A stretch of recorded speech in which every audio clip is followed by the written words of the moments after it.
Today marks week 2 of rotating strikes by BC's public school teachers. That means 150,000 students will be out of class for one day every day this week. We now connect in Richmond, where BCTF President Jim Iker is addressing the media.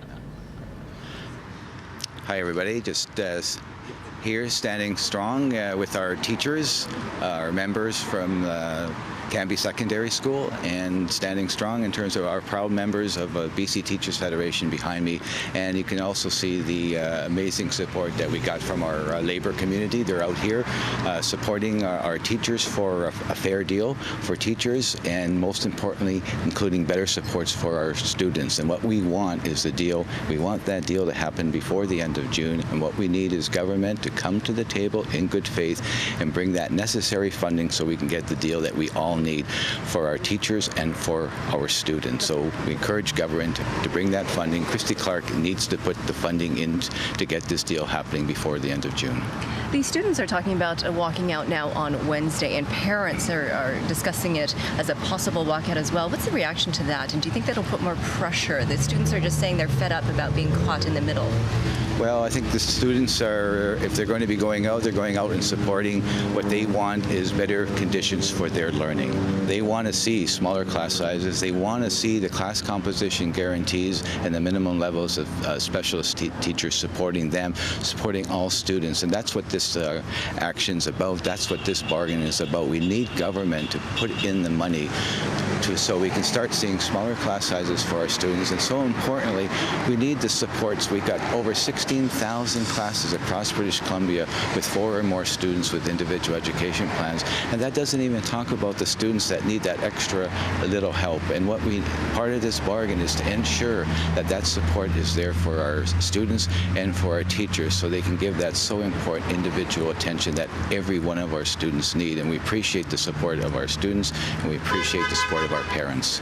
We heard from Education Minister Peter Fassbender this morning.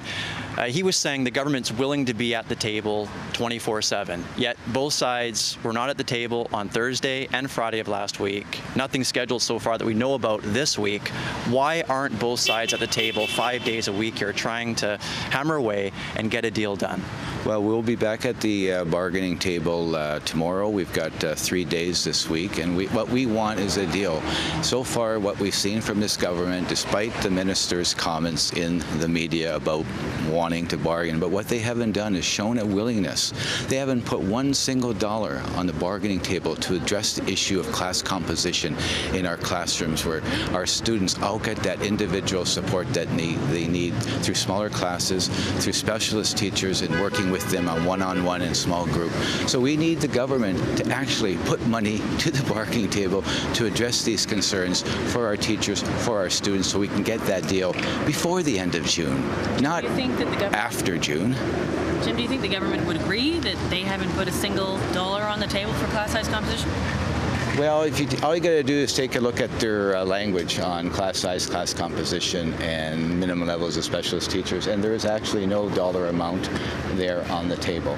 And so we need some willingness on government to address that so important issue for us. We had a Supreme Court decision in January that talked about the restoration of smaller class sizes for our students, class composition guarantees, minimum levels of specialist teachers.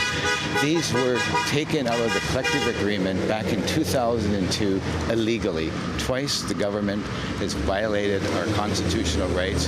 They were found to be bargaining in bad faith through that court decision. Their own cabinet documents alluded to that, and the Supreme Court based the decision on information that actually came from government's documents. So it's time, 16 months now, they need to come to the table. They need to put the money to the table. They've put the money in other disputes to get a deal, but they so far have not wanted to do that in ours.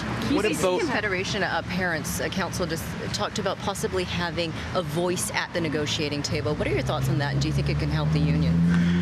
Well, what we need, and we appreciate the support of our parents, and what we need is the parental organization to be speaking out that government, it's time that they bring funding to the bargaining table, that it's time for government to address the issue of funding. This government currently underfunds to the tune of $1,000 less per student than the Canadian average, and we've got the second worst funding across Canada next to Prince Edward Island. That's what the parents' organization needs to be doing, is advocating for government to bring in stable funding and address the issue that we shouldn't be basically the second lowest across Canada, that we should at least have funding that brings us up to the average, if not better. That's what our students deserve. That's what our teachers deserve. That's what our parents deserve.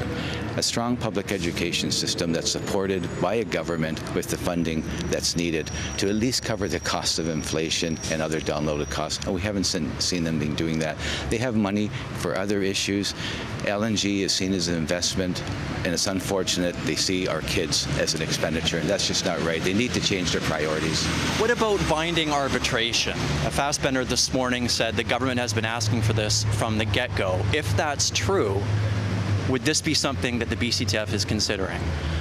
Well, that's interesting because, again, the minister makes statements in public that are not based on realities of what we see at the bargaining table. We know that mediation and arbitration are options through the labor code, and those are options that we may utilize at some point of time. But what we need before we can even go there is the government to bring the funding, to come to the table in good faith, to want to negotiate a deal with us that's fair for teachers and includes better supports for our students. We need to address the issues of class composition and smaller class sizes.